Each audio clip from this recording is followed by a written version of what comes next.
어릴 때 제 친구들은 다 이상한 사람들이었습니다. 그러니까 다 이상하다. 저도 되게 공부를 정말 못했는데요. 저는 뭐 초등학교 때 성적이 늘 가만 이렇게 나오는 공부를 정말 못했는데 친구들 중에서 제가 공부를 제일 잘하는 사람이었습니다. 그러니까 어느 정도의 친구들인지 알겠죠. 네, 그러니까 저희 친구들은 저보다 공부를 더 안 하고 말썽을 많이 피우고 네, 그런 친구들이었어요. 근데 가장 가까이 근처에 있는 친구가 이제 상정이라는 그 친구였는데 그 친구는 이제 싸움을 잘해서 늘 싸우고 다니고 예, 그랬습니다. 근데 그 집에서 문제를 안 일으키던 누나가 있었는데, 상정이 누나가 있었는데, 청소년기에 상정이는 그래도 싸우고 이렇게 말을 안 듣고 그래도, 집 안에서 이렇게 컸는데요. 그 누나는, 사춘기 때 집을 나갔어요. 집을 나갔는데, 정말 그 누나가 집을 나가리라고는 이제 생각을 못 했는데, 집을 나갔습니다. 그리고 나중에 그 누나를 찾았는데 아주 나이가 많은 사람하고 동거를 하고 있었어요. 그리고 나서 그 누나의 삶은 아주 비참한 삶으로 인생이 계속해서 이어졌습니다. 네. 나중에 이제 영종도 섬이라는 곳에서 그 누나가 이제 그 부모님과 같이 살고 있었는데 그때 제가 잠깐 거기를 가서 같이 있었던 적이 있는데 네, 그 여자의 인생이 누구를 만나냐에 따라서 저렇게도 되는구나. 그 집을 나간 결과가 저렇게 되는구나. 그것을 이렇게 볼 수 있었어요. 그러니까 정말 어릴 때 착했던 그 누나예요. 그러니까 집에서 말썽도 일으키지 않고 늘 잠잠했던 누나인데 그 부모의 곁을 떠나면서 인생이 굉장히 망가진 케이스죠. 근데 오늘 본문에 보면 하나님께서 뭐라고 말씀하시냐면 너희가 내 자녀다. 그리고 내가 너를 자녀로 삼아 줄 테니까 절대 나를 떠나지 말라라고 말씀을 하고 있어요. 그러면서 오늘 19절에 그 세 가지를 말씀하시는데 사실은 이 국가가 되려고 하면 세 가지 요소가 있어요. 국가의 3요소. 여러분 아시죠? 저보다 더 무식한 사람들이 여기 계시는군요. 국가의 3요소는 국민, 영토, 주식이 아니에요. 예, 주권이에요. 그죠? 근데 이 세 가지가 이 속에 있어요. 그러니까 무슨 말이냐면 19절에 뭐라고 말씀하시냐면 19절에 하나님이 내가 말하기를 내가 어떻게 하든지 너를 하나님께서 정말 자녀를 삼아주겠다. 이게 뭐니까? 내 국민, 내 백성이 되게 해주겠다. 그리고 두 번째는 뭐냐면 이 귀한 땅을 내게 주리라. 그러니까 땅을 주겠다고 말씀하시죠. 그죠? 그리고 마지막에는 뭐예요? 나를 나의 아버지라 하고 나를 떠나지 말 것. 그러니까 하나님이 아무에게나 아버지 하나님이 되는 것이 아니라 내가 택한 너희 백성을 위해서 너희가 나를 아버지라고 부를 수 있는 그런 권한을 주겠다. 마음껏 나를 아버지로 삼고 나에게 축복을 빌고 나에게 간구를 하고 나에게 나오라라고 말씀하시면서 하나님이 내가 너의 아버지가 돼줄게 라고 말씀을 하셨다는 거예요. 그러니까 이 국가가 되기 위해서는 국민이 되어야 되고 영토가 있어야 되고 거기에 대한 주권, 권리가 있어야 되는데 이걸 하나님께서 이스라엘 백성에게 다 주겠다고 말씀하셨어요. 근데 이스라엘 백성들은 이 축복을 받는 것이 아니라 이 축복을 그냥 걷어차 버렸다라는 것이죠. 그래서 여기서 보면 하나님께서 정말 그 아버지가 되겠다고 말씀하셨지만 이스라엘 백성들은 그 아버지가 우리에겐 필요 없다라고 이야기하고 집을 나간 것 같이 그렇게 인생을 살고 있었다라는 거예요. 근데 이 아버지와 이 자녀의 관계는 신명기에서 쭉 흘러가고 있는 개념이에요. 그러니까 신명기 1장 31절에 그리고 8장 5절에 보면 하나님이 아버지이고 너희는 아들이다라는 그 말씀을 하십니다. 그래서 신명기 1장 31절에는 너희의 사람이 자기의 아들을 안는 것 같이 사람이 자기 아들을 안는 것 같이 하나님 여호와께서 너희가 걸어온 길에서 너희를 안으사 이곳까지 이르게 하셨느니라. 그러니까 아버지 하나님으로서 이끌어왔다라고 말씀하고 8장 5절에서는 너는 사람이 그 아들을 징계한 같이 내 하나님 여호와께서 너를 징계하시는 줄 마음에 생각하고, 그래서 아버지 하나님으로서 안으시고 아버지 하나님으로서 징계한다라는 것을 하나님 계속해서 이스라엘 백성에게 말씀을 하고 계신 것이죠. 근데 이스라엘 백성들은 그 아버지 하나님을 받아들이고 있지 않는 거예요. 그래서 하나님께서 돌려서, 그렇다면 아버지와 자녀의 관계가 아니라 이제는 연인의 관계로 하나님께서 말씀하시 20절에 보면 이스라엘 족속에게 뭐라고 말씀하시냐면, 그런데 이스라엘 족속아 마치 아내가 그의 남편을 속이고 떠나간 같이 너희가 확실히 나를 속였느니라. 그래서 그 당시에 아내가 남편을 속이고 도망을 가서 더 잘 살기 위해서 도망가는 그 사건을 빗대어서 하나님께서 너희가 이렇게 나를 떠나갔다라고 이야기를 하시는 거예요. 그러니까 속고 속이는 이 관계 속에서 너희가 아내가 남편을 속인과 같이 그렇게 너희가 나를 속이면서 도망을 다니고 있다라고 이야기를 하죠. 제가 이 아포스에 왔을 때 한 4년 전에 들었던 이야기입니다. 예, 우리 아포스 지체 중에 우리 자매님이 결혼을 했는데 만난 지 몇 개월 만에 이제 결혼하는데 믿지 않는 사람하고 결혼하는 거예요. 주위에 반대가 있었죠. 믿지 않는 사람하고 결혼했습니다. 근데 6개월 만에 이제 이혼을 했는데 이야기를 들어보니까 이 남자가 결혼하고 돌변해서 그 부인의 카드를 갖고 계속해서 긁어대는 거예요. 네. 그리고 나중에 사람 폭력적으로 바뀌고, 낙태를 시키고, 결국 이혼을, 당하게 된 거예요. 이 여자, 우리 아포스들 지체는 사랑해서 결혼한다, 괜찮다고 해서 결혼했는데 주위에서 말렸는데, 결국에는 그렇게 비참하게 된 거죠. 결혼 생활이. 네. 근데, 정말 그 남자가 사랑하는 줄 알았는데, 알고 보니까, 정말 달랐던 것이죠. 네. 이 이스라엘 백성들이 똑같았던 거예요. 사랑하는 연인 관계인 줄 알고 하나님은 너희가 나를 사랑하는 줄 알고 자꾸 하나님께서 모든 걸 다 내어주신 거예요. 근데 알고 봤더니 이 이스라엘 백성들의 마음속에는 다른 것이 있었던 거예요. 그게 뭐냐면 바로 우상 숭배였다라는 거죠. 그래서 하나님께서 뭐라고 말씀하시냐면 21절에 헐벗은 산 위에서 들린다. 뭐가? 소리가. 이건 뭐냐면 그냥 음성이 들리는 게 아니라 이 산이라는 것은 그 당시에 우상을 섬기는 장소를 말하는 거예요. 그래서 뒤에 보면 큰 산, 작은 산도 나오는데 큰 산이건 작은 산이건 그걸 따지지 않고 이스라엘 백성들이 산이라는 산에는 모두 다 우상을 만들어 놓은 거예요. 그래서 그 우상을 만들어 놓고 우상을 섬기면서 그 앞에서 행음을 했던 것이죠.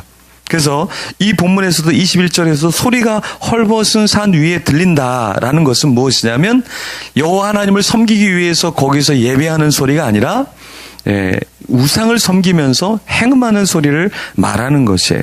그러면서 그 뒤에 하반절에 뭐라 그럽니까? 곧 이스라엘 자손이 애곡하며 간구하는 것이라. 뭘 간구해요? 그들이 그들의 길을 굽게 하며, 그런데 그것이 결국엔 그들의 길을 굽게 만든다는 거예요.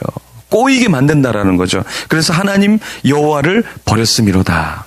그래서 아무리 우상에게 절하도 그들의 삶이 나아지는 것이 아니라 더 안 좋아져요. 근데 그러면은 바로 돌아와야 되는데 돌아오지 않는다는 거예요. 사람은 언제까지 돌아오지 않느냐면 자기가 정말 이건 아니구나라고 깨우칠 때까지 돌아오지 않는다는 거예요. 근데 그것을 깨우쳤을 때는 모든 걸 다 잃었을 때 깨우친다라는 거예요. 여러분 그 강원랜드라는 데를 아십니까? 거기 강원랜드에 뭐가 있어요? 예, 카지노가 있죠. 갔다 오신 분들이 이렇게 얘기하시는 것 같은데, 얼굴이.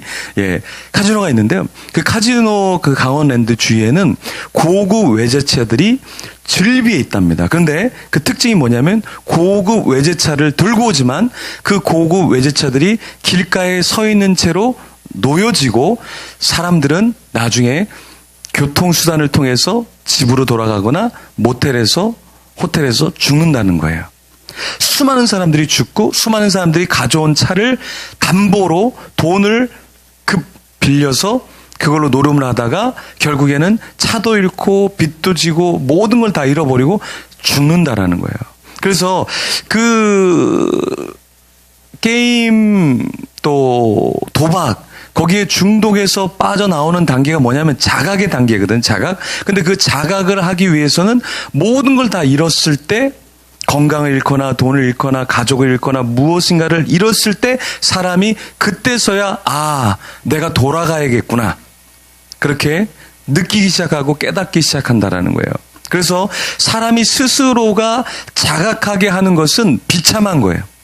그래서 여호와 하나님께서는 선지자를 끊임없이 보냈던 이유가 뭔지 아십니까?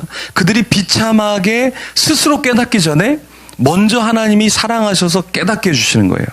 그래서 여러분에게 누군가 다가와서 그딴 식으로 인생을 살지 마라 얘기하면 그걸 들어야 되는 거예요. 듣지 않고 그냥 무시하면 나중에 자기가 무시를 당하는 삶을 살게 된다라는 것이죠. 제가 어제 단체 문자를 보냈죠. 술 먹지 말라고. 근데 우리 아포스의 수준이 이거밖에 안 되는, 목사님 이게 무슨 말이에요? 잘 모르더라고요. 그래서 제가 페북에다가 적어놨죠. 전문 용어로 술 그만 처먹어라. 이렇게. 근데 어떤 그 사람은 그 문자를 받고도 전혀 찔려하지 않아요. 네, 전혀 찔려하지 않아요. 우리 아포스에 술 처먹고 돌아다니는 사람 엄청나게 많아요. 네, 여기도 한번 손 들어봐요. 여기도. 네, 코를 휘비고 있네요. 예, 예. 술 먹는 사람 많아요. 담배 피는 사람 많아요. 예, 혼전 순결 안 하고 그 교제하는 사람 많아요. 근데 문제는 뭐냐면 이게 가책이 없다라는 거예요. 어제 전체 문자를 하니까 어떤 친구는 그 문자 왔더라고요. 죄송합니다. 오늘도 마셨습니다. 근데 그 친구는 괜찮은 사람이에요. 왜냐하면 자기가 술을 마시고 죄송합니다. 이게 잘못됐다라는 걸 아는 거는 돌아올 수 있는 사람이에요. 근데 그렇게 아무리 말을 해도 좀 즐기면 어때? 좀 마시면 어때? 좀 피우면 어때? 좀 도박하면 어때? 좀 음란하면 어때? 좀 이렇게 부정부패하고 살면 어때? 세상이 이런데 이러면 절대 돌아오지 않는다라는 거예요. 계속해서 자기가 원하는 우상 앞에서 절하면서 거기에 빠져서 살면서 여호와 하나님께 돌아오지 않는다는 거예요. 이스라엘 백성들이 그랬다는 거예요. 하나님께서 돌아오라는 말을 엄청나게 하셔요. 그래서 오늘 읽었던 본문이 3장 19절부터 4장 4절의 주된 흐름이 뭐냐면 돌아오라는 슈브라는 동사예요. 슈브. 돌아와라. 뭐냐면 하나님이 돌아올 수 있도록 계속해서 말씀해 주시는 거예요. 그러니까 우리가 여러분 주위에서 방황하는 사람들, 또 방향을 잡고 있지 못한 사람들에게 해야 될 게 뭐냐면 한 번 말해서는 안 돼요. 한 번 말해서는 안 돼요. 계속 얘기해야 돼. 그리고 여러분 자신에게도 계속 얘기해야 돼. 여러분 자신이 왜 계속 우리가 예배를 드려야 되냐? 우리도 모르는 사이에 세상의 것에 마음을 빼앗겨서 그게 내 우상이 될 수 있는 존재가 우리라는 거예요. 그래서 여호와 하나님은 계속해서 슈브라고 계속해서 말씀하시는 것이고 백성들은 듣지 못한다는 거죠. 오늘 본문에 보면 22절에 배역한 자식들아 돌아오라 라고 말씀하고 계셔요. 돌아오라. 그러니까 내가 너희의 배역함을 고치리라. 너희는 뭐 하면 되냐면 돌아오기만 하면 돼. 너희가 해야 될 건 뭐냐면 예배의 자리까지만 오면은 돼. 우상의 자리로 가는 게 아니라 어떤 중독의 자리로 가는 게 아니라 나의 자리로만 오면 내가 너희에게 고쳐주겠다는 거예요. 은혜라는 것은, 변화라는 것은 사실 내 속에서 일어날 수가 없는 거예요. 내 속에서 일어날 수 없는 게, 내 속에서 일어나는 게 은혜이고 기적인 것이죠. 그래서 하나님께서 돌아오면 내가 너희를 고쳐줄게. 내가 너희를 만져줄게. 너의 마음을 만져주고, 너의 생각을 만져주고, 너의 삶의 습관을 만져주고, 너희가 보는 것을 만져주고, 너의 가치관을 만져주고, 만져줄게. 돌아와. 제발 돌아와.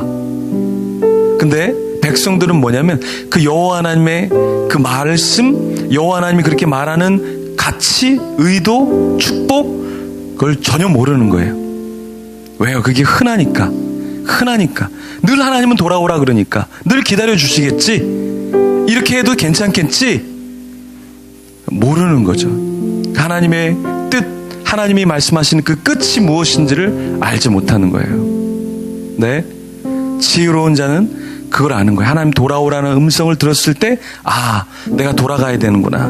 내가 이렇게 살아서는 안 되는구나. 내가 바뀌어져야지. 그리고 나를 다른 곳이 아니라 예배 자리에, 교육 훈련 자리에, 선교의 자리에 집어넣는 거예요. 이게 돌아가는 길이거든요. 그죠? 어제 우리 아포슬의 한 지체랑 늦게 카톡을 주고받으면서 그랬어요. 아포슬은 모른다. 아포슬이 사는 교육의 가치를 모른다. 목사님이 그 아포슬에서 한 번 강의를 하잖아요. 강의할 때 여러분이 내는 거는 10,000원이잖아요. 그죠? 근데 다른 교회에서 목사님이 강의를 할 때 한 사람이 내는 가격이 얼마냐면 한 사람이 40만 원을 내요. 한 사람이 40만 원을 내요. 강의를 듣는데. 예를 들어서 결혼학교 같은 경우는 한 사람이 한 커플이 얼마를 내냐면 서울에서는 결혼학교 3주 4주 듣는데 35만 원을 내요. 그죠? 근데 우리는 모든 교육들이 다 10,000원에 있으니까 모르는 거예요. 그냥 등록했다가도 그냥 안 나와 버려요. 가치를 모르니까. 그죠? 근데 그 자리에 있으면 뭔가 배울 수 있는데 분주하죠.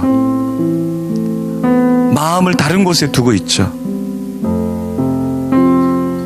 이스라엘 백성이 그러는 거예요. 이스라엘 백성이 여호와 하나님이 되신다라는 그 자체는 무한한 가치가 있는 것인데 그 가치를 모르는 거예요. 그 귀중함을 모르는 거죠. 그리고서 마음을 다른 곳에 빼앗겨 버리는 거예요. 근데도 여호와 하나님은요, 참 하나님은 여기서 헤세드, 긍휼, 자비의 하나님으로 나타나주고 계셔요. 왜? 이 구절을 보십시오. 22절에 금방 돌아오라 그랬는데요, 하나님이 누구에게 돌아오라고 말씀하냐면 배역한 자식들아 라고 말씀하고 있어요. 순수한 자식들아, 순종하는 자식들아, 사랑스러운 자식들아, 돌아오라는 게 아니라 배역한 자식들라는 거예요. 여러분, 여러분을 배신한 사람을 품을 수 있습니까? 여러분의 마음을 알아주지 못하는 사람을 품을 수 있습니까? 여러분에게 깊은 화살에 그 독화살을 쏴준 사람에게 여러분 용서해 주겠다, 돌아오라, 품어주겠다, 그래 당신은 좋은 존재다, 이런 말 할 수 있습니까? 나에게 아주 작은 것에 스크래치를 하고 이해를 하지 못하고 나를 아프게 한 사람 우린 가만두지 않겠다라고 이야기하죠. 근데 우리 하나님은 어떤 하나님이냐면 배역한 자식들아 돌아오라 라고 말씀하고 있는 거예요. 배역한, 배신한, 배반한 그 자녀들을 향하여서 내가 아직도 너희를 기다리고 있다, 아직도 기다리고 있다, 돌아오라 라고 하나님께서 말씀하고 있다는 거예요. 이 자리에, 새벽에 이 자리에 와 있는 여러분들은 신앙적으로 많이 성숙한 사람들이에요. 열심히 있는 사람들이에요. 근데도 우리가 기억해야 될 것은 무엇이냐면 하나님이 우리를 지금도 기다리고 계시고 앞으로도 우리가 어떤 죄를 지을지라도 어떻게 하나님의 마음을 아프게 할지라도 여호와 하나님은 여전히 우리를 기다리고 계시다는 거예요. 그리고 여호와 하나님은 다른 많은 죽어가는 지체들을 여전히 배역한 사람들까지 기다리고 계신 하나님이시라는 것이죠. 이스라엘 백성들이 돌아오라고 할 때 돌아오지 않았어요. 그 이스라엘 백성들이 하나님 땅을 주겠다 그랬죠. 하나님 내가 너의 자녀가 되게 하는 축복을 주겠다 그랬었죠. 너희가 주권을 가지고 얼마든지 나를 향해서 축복을 너희들이 말하고 그 권리들을 누릴 수 있다고 말했죠. 근데 그 백성들이 듣지 않았잖아요. 이 백성들 듣지 않았잖아요. 이스라엘 백성이 수천 년 동안 땅을 잃어버린 백성이 되었죠. 이 BC 586년 땅을 잃어버리잖아요. 그리고 이들이 다시 언제 땅을 얻게 됩니까? 1948년 5월 14일에 독립선언문을 하잖아요. 그렇지만 그 이후에도 독립선언을 했지만 그 가자 지구에서, 팔레스타인 그 지구에서 지금도 전쟁과 싸움과, 독립을 했지만 독립하지 못한 상대처럼 어렵게 전쟁 속에서 살아가는 나라가 어디입니까? 이스라엘 백성, 이스라엘 땅이라는 거예요. 2000년이 지난 뒤에 땅을 얻을 수 있도록 독립 선언했지만 여전히 전쟁 속에서 살아가는 나라예요. 이 세상에 어떤 나라도 2000년이라는 긴 세월 동안의 땅을 잃어버리고 다시 찾은 나라는 없어요. 한번 잃어버리면 끝까지 잊어버리는 거잖아요. 그냥 조금 뒤에 다시 되찾아온 나라는 있지만 이렇게 오랜 세월 동안 다시 되찾은 나라는 없어요. 하나님이 이스라엘 백성을 기억하고 계신다라는 거예요. 돌아오면 다시 땅을 줄 수 있는 그 마음을 갖고 계신 여호와 하나님이 이스라엘 백성이 돌아오기만을 간절히 바라신다라는 거예요. 그리고 축복을 주기 위해서 안달이 나신 것이죠. 우리도 여호와 하나님께 돌아가야 돼요. 헛된 일을 버리고 돌아가야죠. 그러면 하나님께서 우리를 회복시켜 주시는 거예요. 잘 보십시오. 우리는 땅이 있지만, 대한민국에는 땅이 있지만 나에게 땅이 없을 수 있어요. 내 땅이 없을 수 있어요.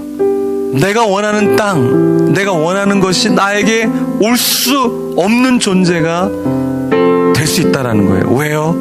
우리 속에 여호와 하나님을 신실하게 헤세드의 사랑으로 우리가 주님을 사랑하고 그 관계가 없을 때 우리 속에는 축복이 없게 되는 거예요. 하나님과의 관계가 틀어지면 내 주위에 있는 사람들과의 관계가 틀어집니다.